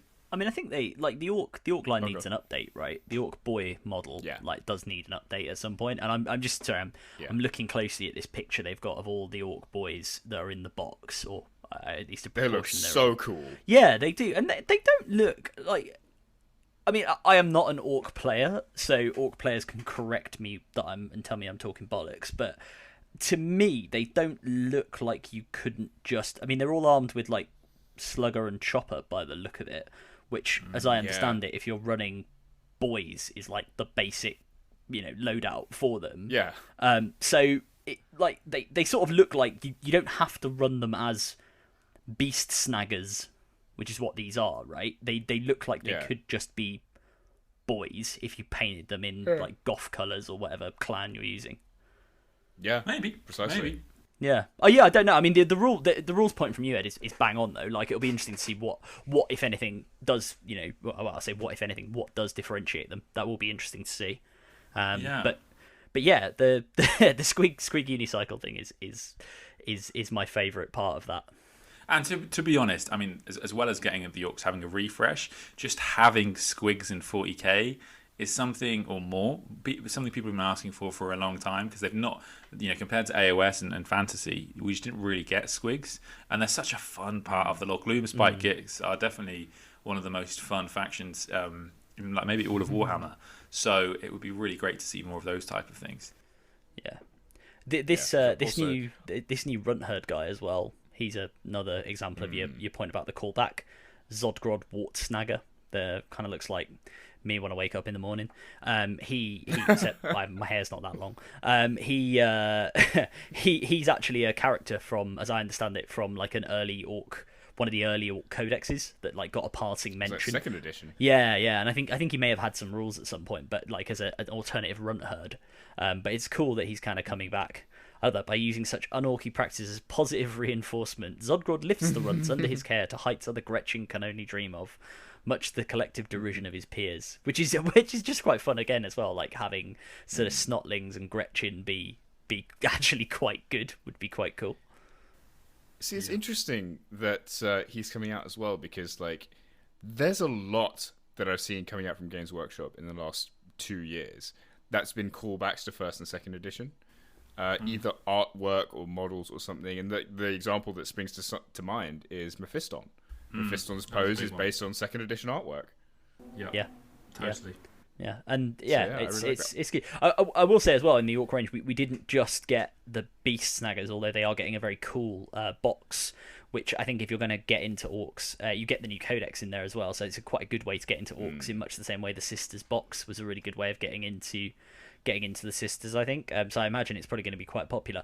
But I think this is an absolutely awesome model. They previewed this mega armored war boss as well, who just looks so badass. Like people, because I think one of the complaints people had, again, because we all love a bit of salt, as Ed says. But one of the complaints people had was, like, oh, these beast snaggers, they don't look very, they. It's certainly initially when the previews came out, they don't look very 40k, they're just feral orcs from, AOS, blah, blah, blah, whatever, which they're not, very clearly. But this guy, if your orcs are your, mechanical, armoured, mech boy nonsense, that's what you're into, which, were I to go Orcs, is definitely, I think, the route I would go down, because I just think they look so cool. Coming in 2022. Yeah, exactly. Yeah, cobbled together, but still very cool. This guy is just such a badass, and such a good representation of that. So it was nice to see that unveiled as well on the Orc front. Also, I've got to say, on a slight tangent, Squire, Sandman's cat, is going across the screen right now. He's joined the show. He's on the show. Yeah, he's. Oh no, he's gone. He's gone. Oh, he's been removed. One day we will record the visual of these, and people will see how many times his cat will. the time my recording just abruptly ends is because Squire has pressed a button that he shouldn't have pressed. I'm impressed that you've managed. He crawls across the front and he doesn't spill any of your paints. Or just crush something. He's such an adorable cat, though. Honestly, he's very pretty. Very pretty. I want to do a series which is like Ed explains to Squire how to play Warhammer. Oh my god, yeah, do that. That'd be amazing. I don't know if he's well enough trained for that, but I hope for it. Actually, sorry, on a slight tangent, I was going to say, Adam, I had no idea what you were talking about when you mentioned the Squig unicycle until I looked a bit harder at the picture. They've even zoomed in on him. Unicycle. Yeah. He looks Jesus. Cool. He's got like a rocket on his back and everything. That is so funny. I love it. I like to think he will make the same noise that Mini-Me makes in the Austin Powers movies. Like, just, ooh, just like zipping across the battlefield towards his enemies. I love that. I actually want him to be the best character in the box rules wise, because I just think that would be funny. 5 wounds, 4 up, invulnerable save. We have a precedent. We have a precedent, right? Because Makari, the standard bearer of the Prophet of the War, Gazgul Maguruk Thraka, does have a 2 up invuln. So the only character or model in the game with the 2 up invulnerable is a Grot. Drakari Archon. Oh yeah, but he only gets that until he loses it. Until he loses it. To be fair, Yeah. But yeah, no, he's awesome. So yeah, no, Orcs. I thought it was a good day. It was a good day for 40k on that alone because of the Orc release. But as Ed rightly says, there is more, which I will let him talk about. Up until this point, the only model we haven't seen that we've seen before was the High Lord of Terror. Everyone we've seen in the drawing, or we've just seen teased before, or whatever. Yeah. So we were actually really lacking new models, and then that's why I said the Gaunt's Ghost thing was very well played by IGW, because that really sated people. However, then we had a couple of surprises, which was really, really cool. But the first thing we're going to talk about is the Cadian upgrade sprue, which Adam mentioned earlier. This, again, was a bit controversial, because the Cadian set is quite old. I will say, though, from my point of view, having recently built a load of Cadians, the Cadian kit is really good. That is the reason GW haven't updated it, is because it's just a very good kit. So what they have done, in fact, as I mentioned last week and when we did this Instagram Live, was that they finally made female guardsmen for your standard line troop in this upgrade pack. Yeah, man. Which is really cool, and obviously a bunch of representation there, which is great to see. I like the guy in the balaclava. For sure. I don't know why. He's I don't know why, but I think it's because what I find quite funny about that is they've painted so that it stands out and so that it's clear what it is. They've painted the balaclava in bright white, but the thing with that is that it then does make it look a bit like he's wearing underpants on his face. Like he's got a pair of Y fronts strapped onto the front of his face under his helmet, so it does look a bit funny. But no, on a serious note, these are cool. And as Ed says, the representation hobby is good, and it's good that we're getting it via this. And people have been crying out for upgrade sprues for Imperial Guard in various forms and for other armies as well, but I think particularly for Imperial Guard for a very long time, so it is nice to see it. I know our friend Rich, he's building an Astra Militarum / Imperial Guard army at the moment. His is unfortunately it's Napoleonic themed, which I think is really cool. So these heads, I mean, there's kind of ones that aren't wearing any helmets and stuff, they'll work, but obviously the Cadian helmets are quite locked to Cadians, which is a bit of a letdown, but hopefully there will be others. This sets a precedent for them doing others, so it's really cool. It's really cool to see that. No, I was just going to say quickly, this is why I don't think this is something people should be upset about, because they've done Tanith, they've done a Katachan, they've done Cadian models recently. If this doesn't tell you that you're getting a whole new range of guard at some point, I don't know how to prove it to you. You won't get new Cadians purely because, like I say, they look good there. I mean, they look good in the picture. Yeah, exactly as you say, Adam. If they remade Cadians, there would be so little difference. There would be so little. However, they still sell Steel Legion. They still sell Katachan. And if they redo those, they would be very, very different models. Wait, do they? Where's my still sell? They still sell Steel Legion. It's a surprise to me too. Yeah, you can buy Metal Steel Legion on the Games Workshop page. With illegal models that you can't use anymore. There's one guy holding a rocket launcher, which you'd have to put onto upgrade sprue somehow, because you can't use him. You can't just use a 25mm rocket launcher, I'm pretty sure. So they do ham-fistedly gluing him onto a larger heavy weapons crew base. Yeah, literally. I mean, it does surprise me that they haven't redone the Cadian box and just had all this stuff in it. Yeah, but the sculpt itself doesn't. Oh, what you mean? Just package these in the box? You mean as an extra sprue almost? Yeah, that makes sense. But I think Ed's right. The Cadian. I mean, again, I say they look good in the picture. The reason I say that is because if you go to the Warhammer community website and have a look, and they show you the sculpts with these new heads on, those are the old sculpts. They look perfectly good. They look fine. And I've got somewhere in a box here a bunch of a single unit of guard that I turned into traitor guard back in the day.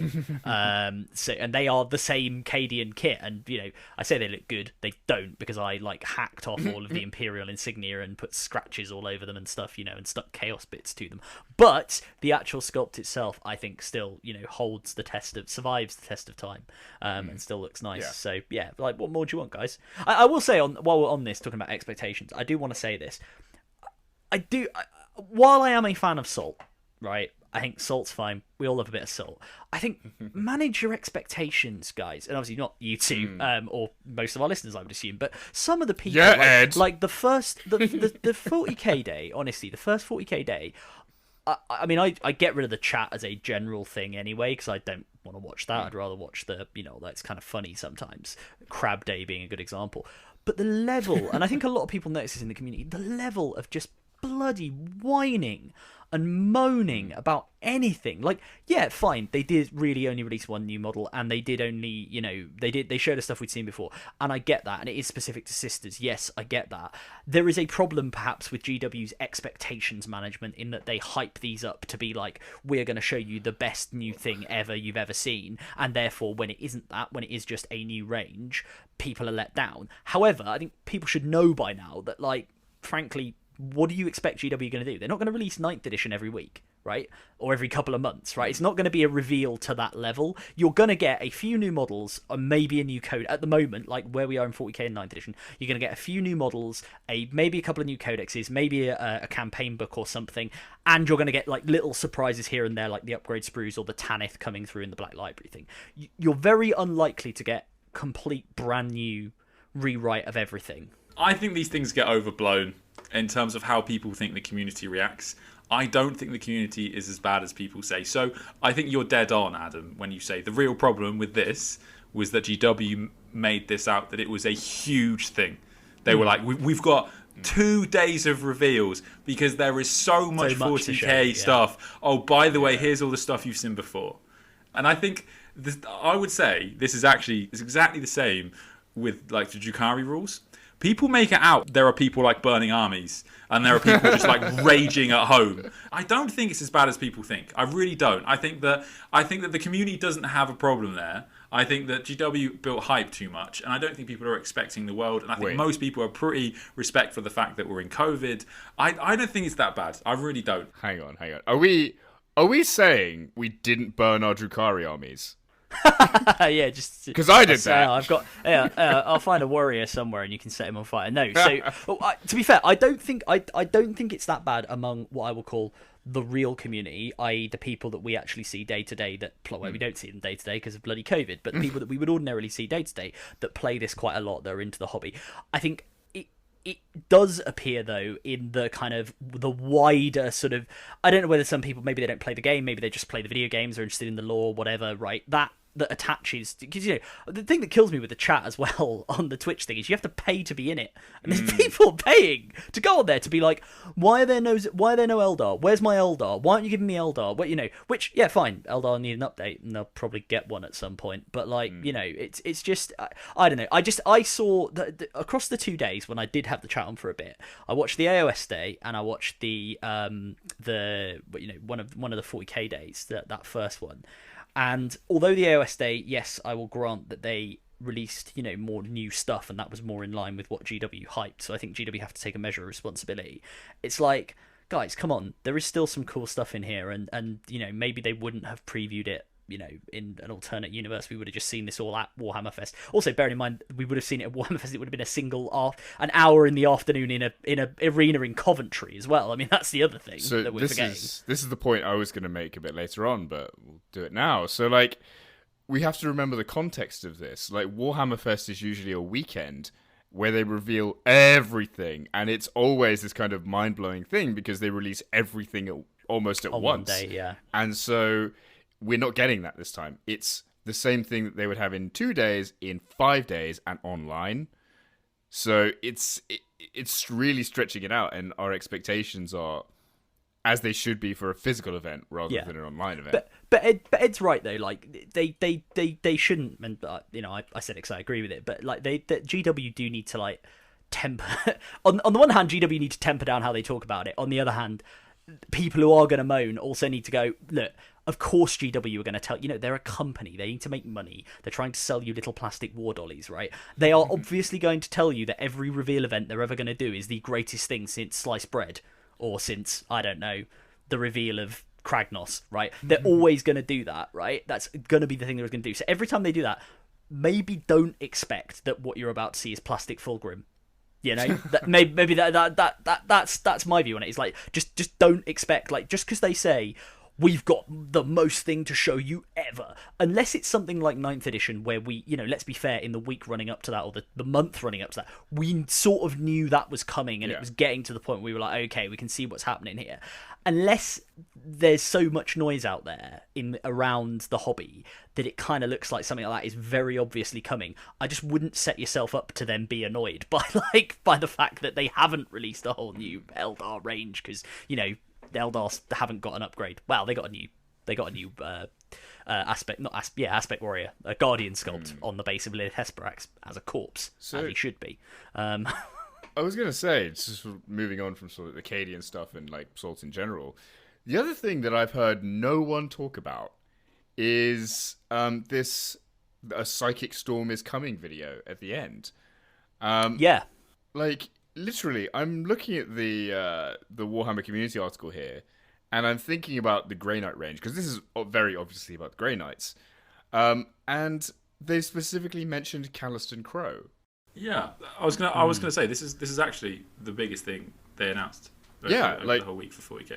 As far as I'm aware, Calliston Crow is basically the only non quote unquote Primaris model for or like character for the Grey Knights, because the other two models are it's Voldus and what's his name? Drago, and they are both relatively new and both physically massive models, and so Crow, when he comes out, I mean, is this basically saying there's a Primaris Crow coming? You are dead on the money, Quipster. Yeah, so this is the question I think we have at the moment. So yeah, for those of you that aren't aware, there's a video at the end, which is basically talking about like kind of the next stage of 40k storyline, and it's Thousand Sons versus Grey Knights. And in this video are a bunch of Thousand Sons models. There is what looks like a new sorcerer in there, and there is a bunch of Grey Knight models, and what seems to be Castan and Crow. So yeah, because obviously the question for a long time has been, are Grey Knights going to get Primaris? And we're about to find out. Yeah, and the other thing this tells us, of course, is what codexes are coming. So it's very, very exciting. Yeah, it looks 100% so good so far. Yeah, it does. It does look really good. I think it's going to be awesome. It'd be good to see the Grey Knights get some love. New shiny boys. Again, another one of our friend Reza Richards' projects is a Grey Knights army. So I think he's very he's got like, I think about 500 points of Grey Knights, slowly polished. I wouldn't say painted. They're more sort of polished, right? Grey Knights are very, very shiny silver. But yeah, he's working on those. So I think he's certainly very excited about this. And yeah, new sorcerer for the Thousand Sons. It's always welcome. So yeah, I think it's a big it's actually quite a big deal, and I think it was overlooked. To your point, I think it was, you know, because Sandman, Ed's right, like, was the biggest thing they announced that day, really. It's like, all this other stuff. Oh, by the way, we're doing all new Grey Knights. Yeah, exactly. Yeah, so that's quite cool. So yeah, hopefully that's.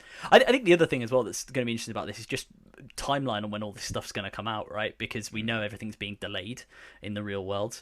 Hence why we don't have the Adeptus Mechanicus Codex yet. They've already said that's been set back. So yeah, I think we would be interested to see as and when we get this new Grey Knights Codex, new Thousand Sons Codex coming to do some psychic shenanigans on your tabletop fairly soon. Yeah, for sure. Sort of going on from that as well, before we move on to the next day, is this again seems to have like bypassed everyone's radar, but like there are new paintbrushes coming out. That's massive. Oh yeah. They're up for pre-order next week, I believe. Yeah. Are they going to be cheaper? What's the deal here? Well, basically, instead of synthetic, right? Yeah, they're all synthetic brushes, and I've used synthetic brushes for like a really long time for like a whole bunch of stuff. And synthetic brushes are really, really good for like base coating and dry brushing and like stuff like that. And so like I've always had to go third party to get like decent synthetic brushes. And now to be able to get them from Games Workshop is going to be amazing. Yeah, it's quite coal. It'd be interesting to see how they. I'd be interested to see, because inevitably someone will do a sort of comparison on how they work against the existing range. I think the dry brushes are a big one for me, because I as I say, you know, you're right. You go for those synthetic dry brushes, because they're just very good at that. So they've also said, you know, they're much better at keeping their point than traditional sort of, I guess, sable brushes. But I think it's one of these things, right? It's going to be finding your tools for the different, whatever your paint style is, whatever paint you're using, and finding the right tool for that. But more stuff for the toolkit, always welcome. Yeah, I mean, it's nice to see Games Workshop really pay attention to the community and like what people are actually doing hobby wise to come up with stuff to like actually support people.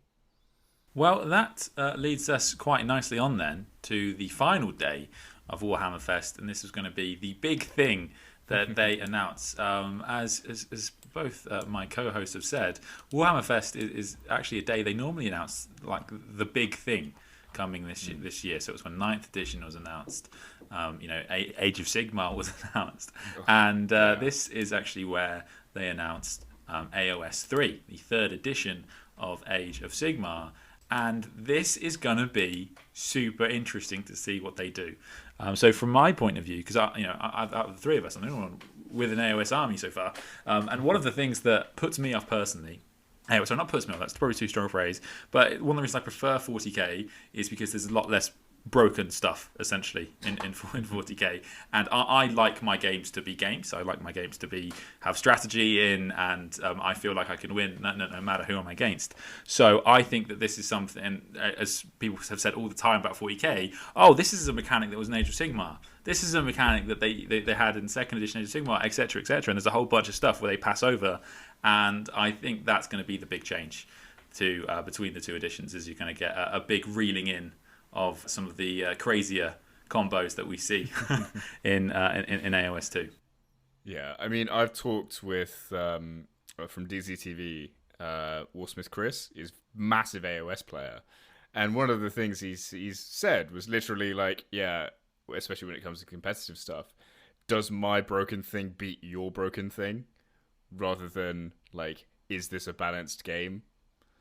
So, yeah, I want to play Warhammer, not rock paper scissors. So that's how I like to play. It's true. Yeah, it looks cool though. It's one thing I will say that I do like about the AOS, the way AOS seems to work, both from a lore perspective and in terms of like the game perspective and how the models come out, is they cycle through. And Warhammer 40k does it, as well, I guess, with like who the sort of big bad of the day is. For 9th edition it was the Necrons, for 8th edition it was the Death Guards. So there's sort of a big bad in the initial release. But with them, they sort of with AOS, it seems to me they cycle through the various like the realms, and they're like the different. AOS players are going to listen to this and go, "What is this idiot talking about?" But the different categories, or they exist, what they call the alliances. The alliances. So there's like order, there's chaos, there's death, and there's destruction. And I think the big bad for this one, as revealed by the fact that we're getting Kragnos, the god of destruction, we talked about earlier, the big bad in this one is going to be destruction, and it's going to be like the orcs and the ogres and all of those sort of people in the Destruction Alliance, which is kind of cool. And it's heavily it says in the piece that they put together for AOS 3 and what they revealed on the day, that it's going to be heavily set in the realm of Gur, which is, I hope I'm pronouncing that right, but it's the realm of beasts, and it's where Beastgrave, which is one of the Underworld's games, actually is one of the box games, and also where it turns out that Kragnos, this god of destruction, or this demigod, is he a god? He is a god. I think he's a god. Yeah, he's right? a god. He was like imprisoned under Beastgrave. He was the sort of thing at the heart of the mountain, and now he's like burst out, and that's why Sigmar is having to go and have a chat with him in quite sort of pointed terms as to why he doesn't want him to just run around and basically destroy the world, and to that end has created some new Stormcast Eternals, which I know our friend Josh the Warhipster is very excited about, because he is a big Stormcast player, including the absolutely, I think, just very cool model, stunning some might say, of what's her name? Yndrasta, the Celestial. No, mate, that's not how you say it. It's Sanguinius, isn't it? Yeah, it's Sanguinius. I can't. Do you know what? It's funny because when this came out, I did actually, because our friend Josh has a little bit of a bugbear of people who look at AOS models and the first thing they do. I don't think he obviously. I'm joking about this, but he does say like it is a minor peeve of his that the first thing that people do when they look at some AOS models is they just go, "Oh, that'd be a good conversion for this thing."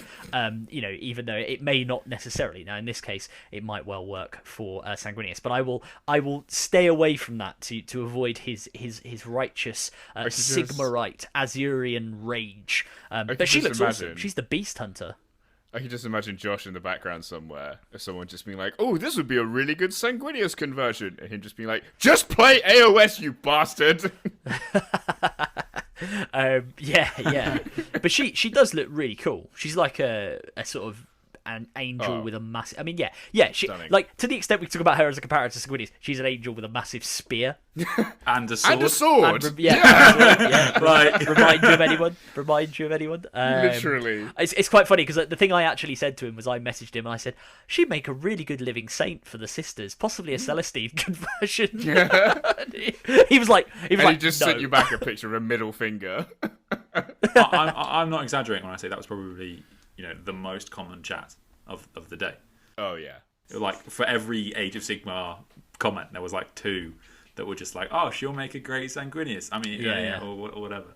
Yeah. So it'd be cool to see what people do with it. But it's nice they're getting these new Stormcast, and again, in respect of talking about diversity in the game and talking about representation, the hero model for the Stormcast is, of course, a lady, which is pretty cool. It's nice to see that up front. Although I think AOS has had, because newer game, they have had a bit better record, I would say, on representation for these sorts of things throughout the model range for a little bit longer, which I think we've mentioned before. But we're also getting these kind of like, well, the two extremes. We're getting slimmed down Stormcast, who are these Thunderstrike armor, which I don't know my Stormcast very well, and again, Josh can correct me on what I'm saying, but I understand that these are slightly sort of thinner or more body-hugging armoured suits that they're wearing. We don't body shame on this podcast. Yeah. So, Well, I was about to say, we've got the other end of the spectrum, which is the chonky boy, which is the Annihilator. Bigly built, he prefers. Thank you. Big bones. Strongly boned. Who when I say chonky, I mean he looks like he looks just incredibly like a wall. Like if you're gonna fight him, you're gonna have a lot of problems. It's gonna be like the Mountain from Game of Thrones or something. To take on this guy with a hammer. You'd make a great Space Marine captain conversion. Not really good as a Terminator. But anyway, I think this is where I really see the positivity in the Warhammer community. Actually, going back to what I was saying earlier, because I collect none of these armies. Can't tell you how much I've enjoyed this past week. For me, this is like Christmas. It's the best week. None of these models are for me, not a single one. But I absolutely love that you got something for Josh there. Everybody knows how enthusiastic Orc players are. I can't imagine how many crabs we're going to see. We do a very good job in this community at being happy for other people. We actually do it really well. Yeah, I thought it's a great week. What I will say, just as one final thing on this day 6 on what they revealed, the thing that I thought was most interesting, again, putting my lore hat on, my lore tin helmet, tin helmet. I'm not a war. My tin foil helmet. Time for a conspiracy theory. Gather round the fire, people. I'm talking like one of those cigarette in mouth. Yeah, let me tell you a conspiracy theory. The government don't want you to know. Yeah.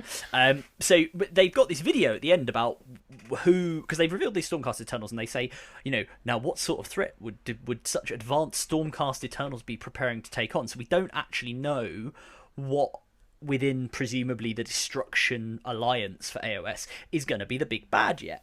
And one of the things they did is they had this video which is called Stay Out of the Mire, which I will leave our listeners to watch, but it basically is a bunch of it's like a sort of poem, a fable. It's a bunch of soldiers go into a swamp or a mire of some sort, and one by one they're all sort of picked off, and there's a load of sort of red eyes in the darkness shown in the video, sort of looking at them, and one of the things I saw someone who's much more clued up on AOS than me reference was a very old bit of Warhammer Old World lore, which is the Fimir, who were these kind of cyclopean, it says, amphibious creatures that lived in the swamps and used to like worship chaos and were like really ancient. So maybe we're going to get something like that back, this kind of swamp dwelling creatures, that, because it says, stay out of the mire, that are going to be another destruction force, like another new army. I did say, of course, to Josh that ogres don't live in swamps, and I was very quickly corrected about our friend Shrek.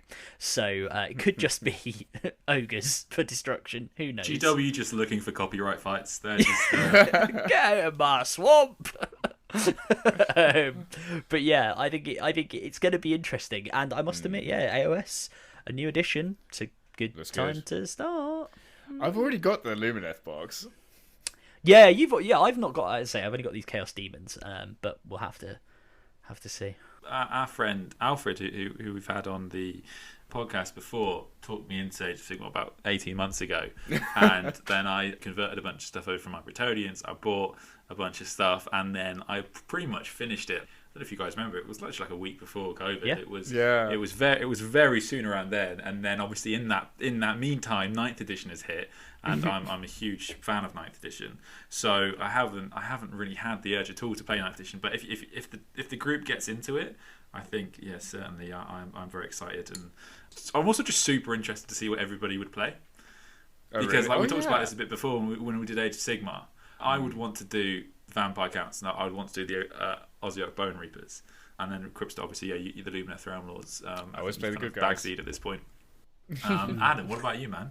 Well, so I said the Cadron Overlords because I love. I think they're cool. The design of them. I love the steampunk. Yeah. The problem with saying that though is so much, and again to this point about like I have none of these, but I just like looking at them. Like virtually all of the AOS stuff appeals to me in some way. Like I think it looks really cool.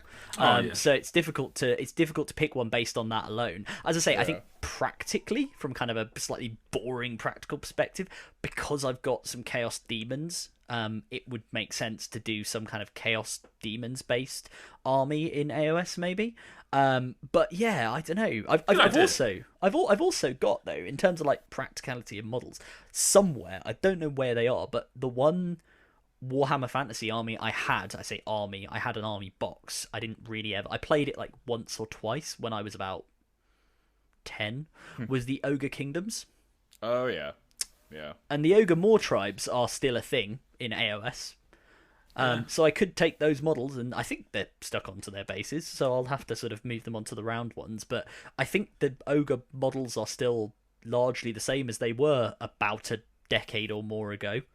Well, the nice thing about AOS is I think that you do get in 40k a bit now with some of the Silent King, etc. But because of these centerpiece models like Kragnos, you can get your way towards 2,000 points pretty quickly. Like my version is a Vampire Lord on Zombie Dragon, but there's a whole bunch you can choose from. And then, not that they're not big models and they won't take you a fair bit of time to paint, but in terms of the amount of time you spend per point it gets you, I think it's much better. So if you just got Kragnos, Adam, you'd be nearly there. But then again, like I say, like the Lord Croak thing. I won't do Seraphon, mainly because I know that, again, our friend Rich constantly is saying if he's getting into chaos he wants to do Seraphon, for the purposes of our gaming group I wouldn't want to have that as being my AOS army at the same time, but the Slann, like the Frog Priests and in particular Lord Croak, it's such a cool model. Like it's just amazing the way it goes together. Because if listeners don't know, go and have a look at this on the GW website or Google it, because I think it's only on Community because it's been previewed. But like he's in this giant flying stone circle, and the whole thing is like sort of suspended in this, much like the Silent King model is sort of raised, and they've done this a lot with Teclis on top of the spirit of Hish, isn't it? Heish. Alex, you're the one that would Heish. Hash. Hello. So yeah, they've sort of done these these sort of flying centerpiece models and a lot of stuff with negative space, like the Light of Elatherion, the another Lumineth model. That's a fantastic model. One thing I will say does look interesting. Sorry, just going back to the preview, talking about cool models. One thing that was very, very popular and is a very cool model for the Lumineth is the big flying shrine that they've got. They've got this like Yeah, where it's Yeah, held that's up by the cool. waterfall, right? Yeah, Which yeah. looks really cool. I've seen some amazing paint jobs on that. Well, one of the things, if in the preview, if you guys go to the Warhammer community website and have a look, there is this artwork of this, like, I don't even know what to describe it as. It's like a kind of Sigmarite temple on top of a like lightning wreathed hurricane that's like blowing away the power of chaos. Like it's in this kind of chaos realm. Is that on day 6?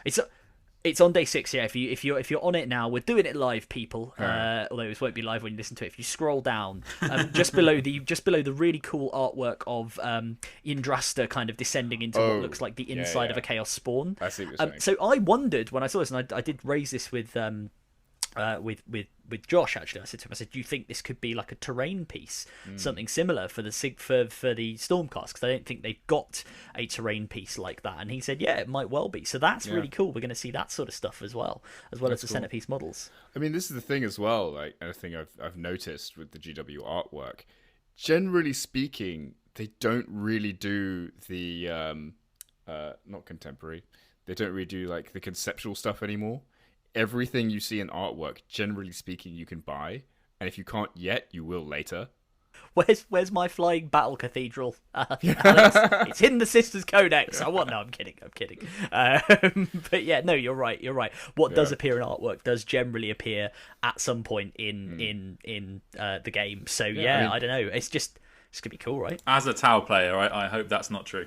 I was gonna say, yeah, you guys get and for listeners who may not know, I would encourage you, if you are a collector of multiple armies, to open your codexes. Unless you're the Tau, keep your codex closed because this won't apply to you.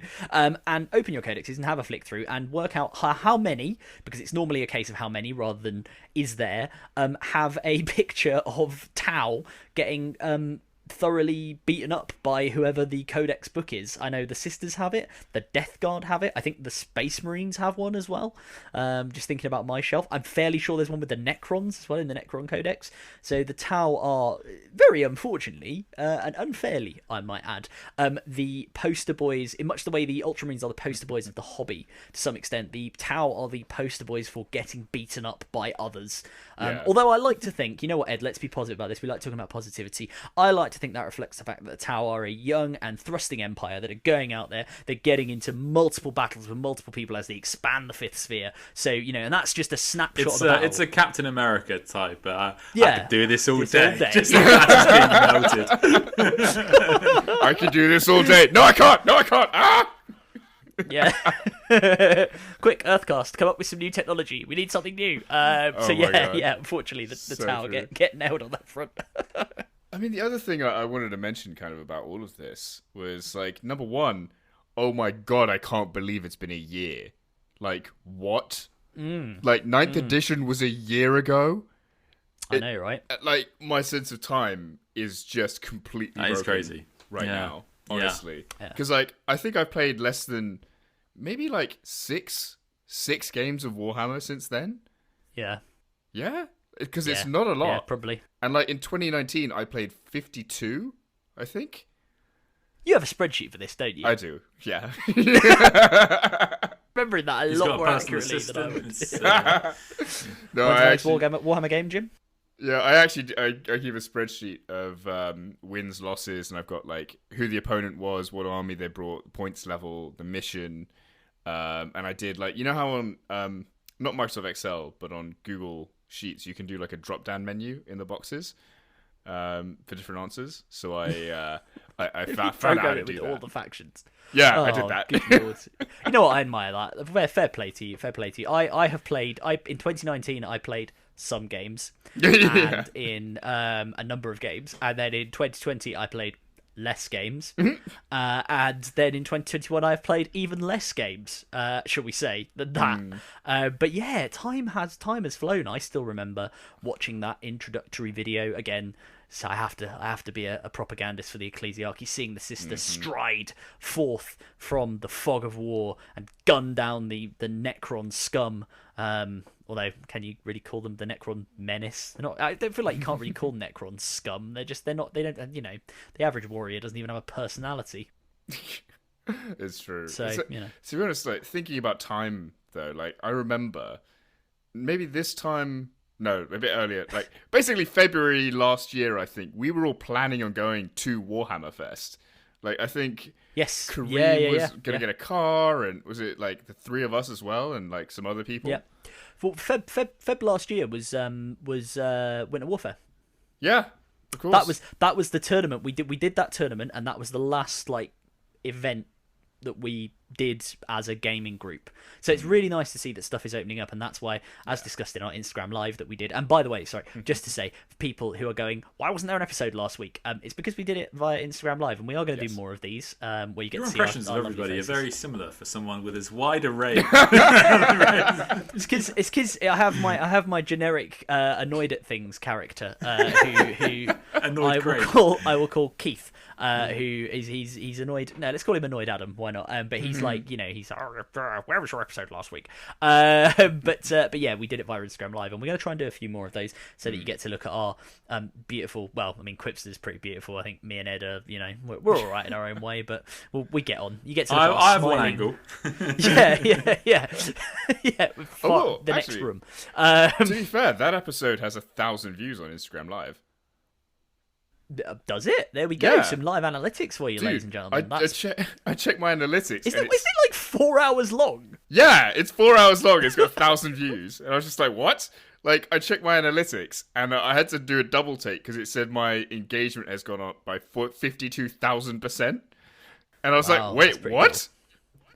So I think let's while we are just talking about that, and we will get back to summing up, I guess, in a second. But while we're doing that, listeners, if you have questions you would like to ask us, and topics you'd like us to cover on an Instagram Live, please do send them to via DM or just comment on our posts on Conclave 40k podcast on our Instagram, or myself, ADR Wargaming, Quipster Nerd, the Sandman Hobby, Ed here, or Reza Prime. yeah, leave Ed alone. Ed's busy, all right? It's an interesting point, actually. You raised Quipster because about your engagement there, and maybe this is the kind of conversation that Ed should mention off of the podcast, but maybe we should think about doing that more often in terms of instead of these, because the only reason I say that is because it's easier to find us on Instagram. Everybody has Instagram. Not everyone has Spotify, Apple Podcast, or whatever the fuck it's called, etc. So I don't know. I tell you what. If you're listening, let us know. Let us know if it's something that you're just like, oh no, it's way easier for me to listen to Spotify or whatever. Then let us know. It'd be interesting to know that. Yeah, for sure. That'd be really cool. I mean, the other thing as well, like before we sign off or anything, I cannot wait until we can start going to like events like Warhammer Fest or competitions and stuff, just to like have that moment where someone walks up to one of you guys and says, "Hey, you're Ed from the Conclave podcast." Right? This is not a thing. I can't wait. That is a thing. Yeah. That is going to happen. The thing is, what is a thing? What is a thing is that, and it does annoy me because. But everybody knows who you are now, Quipster. Everybody, because you are like the good-looking 40k guy. Is essentially how according to the comments on YouTube. And I think what will happen is somebody go like, "Oh my god, you're Quipster." Like you're on Wednesday. Say, "Oh my god, it's so great to meet you." They'll like shake your hand and give you a hug, whatever, and then you'll go, "Oh, and this is my mate Ed. We do the podcast with," and he'll go, "Oh, all right." So anyway, what's your interest like? Also, bear in mind, I am a born and bred Londoner, and therefore, when people come up to me and go, like "excuse me" or anything like that, my instinctual reaction is to go, "What the fuck do you want?" It's fuck him. It's not very friendly. It's not very friendly. His auto reply on email says that. Yeah. Who the hell are you? No. If you for whatever, I mean, look, people, Quipster, beautiful scion of this hobby, you feel free. I don't think it's a thing for me and Ed, but if you would like to come and have a chat with us when we're at events, feel free. We'll be there. I'll probably be losing games left, right, and centre and going, why aren't my dice working for me? But we've got to get t-shirts made and like that have our like nicknames on the back of them. Like we've got to do that for competitions and stuff. I was hoping for sort of like a leather jacket, like a sort of like the Grease or the T-bird. Was it the T-birds like, in Grease? What do the sports teams have in America? Like, is it like a Letterman jacket? Kits. Oh, like a letter. Oh god. Yeah. Oh my god, let's get those. I'm not. So we get some cheerleaders and some Letterman jackets. I am not going to a Warhammer tournament in. Well, maybe some of the larger ones that are in spacious arenas, because again, thinking practically here. Oh yeah. Right, I've done stuff at. It's a bit of a sweatbox. I am not wearing a Letterman jacket in the sweatbox of where some of our events in London are held, because there's already the thing about making sure you bring some deodorant with you and drink lots of water. But if you would do that in a Letterman jacket, it's the equivalent of standing in a sauna for about 8 hours. You're probably going to lose a lot of weight and or die. And Quipster, you're already a very slimline man. You cannot afford to lose any more weight. This is true.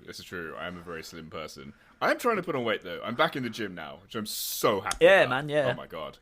Yeah, it's good to see gyms have opened. We're back in. I got my PT. Yeah. I'm a happy boy. Nice. I was trying to explain what Warhammer was to my PT the other day because he asked me. He made the mistake of asking me about hobbies. It didn't go well. He's a very nice man called Chris. He plays a lot of rugby. My favourite response is like, "Oh, my little brother plays that," or like, "Oh, my baby cousin plays that." It's like, cool. Yeah, I'm 20-something. That's fine.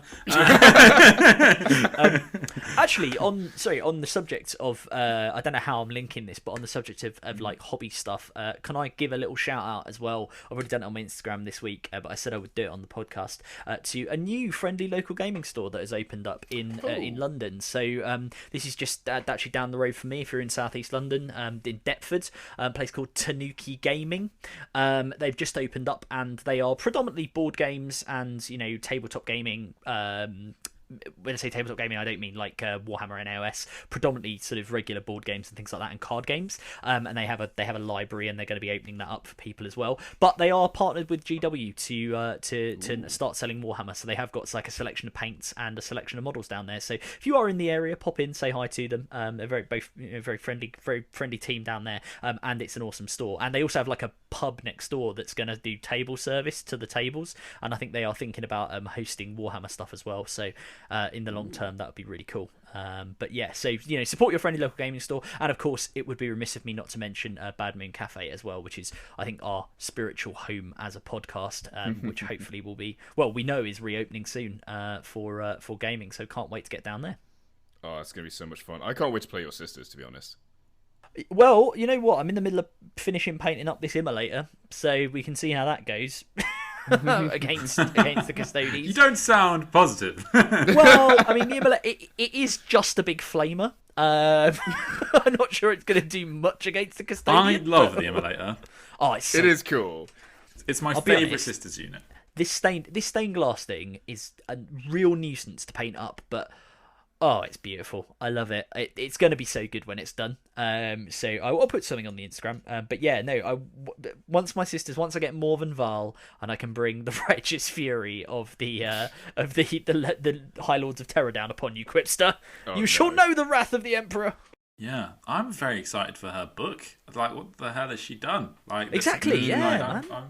I'm fascinated. That's going to be super cool. And plus, Quipster, that means that there will be a book with Custodies in, one assumes. Woo! So there you go. I'm down with this. You won't like it though, because they're being nice to the sisters and they're giving her a spear. Well, we don't know the context. It might be a special spear that's got a tracking device in it.